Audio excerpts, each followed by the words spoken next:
Well, like the start of any tour, you want to go through your paces, and what was good to see, they went through their paces well. You always look for something more.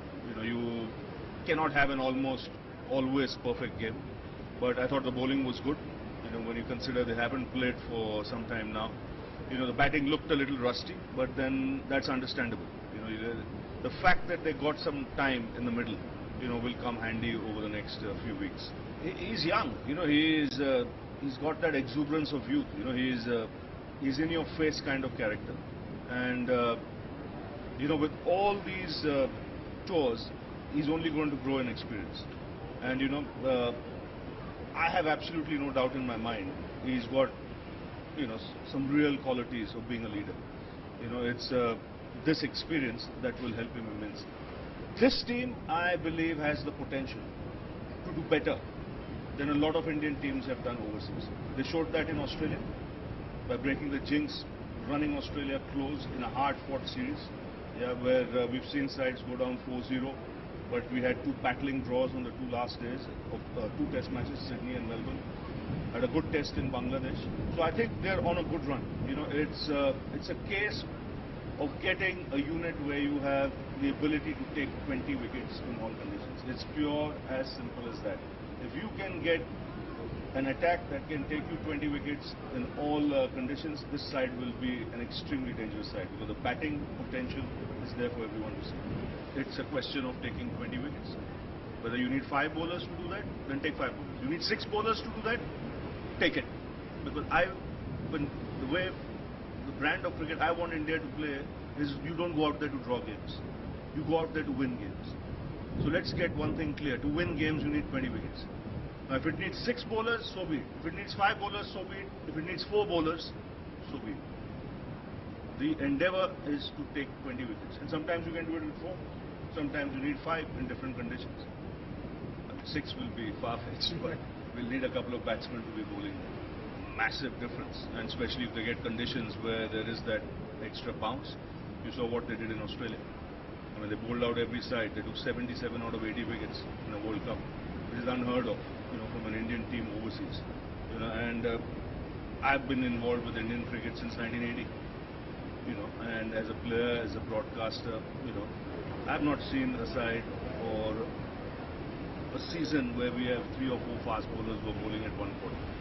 So it's and they're young, so there's enough to learn from the exposure. And if you look at the age difference, it's right. You have Ishant, the senior man in the pack, who can lend a lot of experience to the younger guys. The younger guys are touring a lot. They have toured a lot. Now it's time for them to come of age. You can't say now, ab learn karna hai. No. Now they have seen enough, 2 years. Now it is for them to take one step forward. You can't change the surface. The surface is there for everyone to know. Like, for example, Gaul, it might seem early on, they leave grass on it, and it's known to have turned, as the game progresses. So I can't see anything different from that. And the same applies in Colombo. The track's pretty similar to the subcontinent. You leave a little bit of grass on it, it'll seep. The first day or day and a half, but then settles down into good batting tracks, and which turn later in the game. You've got options, which is good. Sides that have a lot of left-handers, you might want the 2 off-spinners to play. You've got Amit Mishra there as well, so it's a very, very good mix. And they're different bowlers, the 2 off-spinners. Bhaji is different, Ashwin's different, both extremely capable. And Bhaji, with his experience, brings a lot to the plate, because I do believe he can raise the bar again.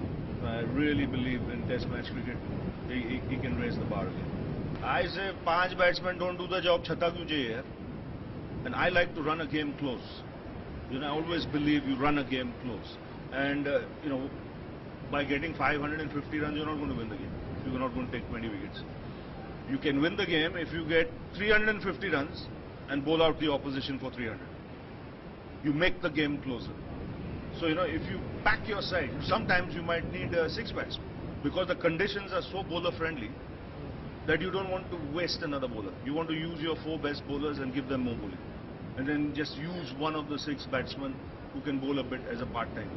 That is an option. It is not something that you are close to. You know that panch hi khilana, and it depends on the conditions. Early days, I'm not worried at all. You know, they're both tremendous players. I mean, Virat is arguably one of the best two players in world cricket at the moment. You know, to hell with all those what's those ratings you call? Number 1, number 10. I'm talking pure cricket and ability to play out in the middle in all conditions. He'll be one of the top two, you know, top 2 or 3. There could be the top 2 in this series, Sangha and him. You know, Sangha is a fabulous player as well, you know, twilight of his career. So, you know, they know how to get runs. So it's a fact of spending some time at the crease, being a little disciplined, and then let your game take over. And that applies for both Virat and Rohit. The good thing with, you know, apart from Shikhar and Murli, who are settled, Rahul is a tremendous young talent. You know, he can bat in the top 3 quite easily.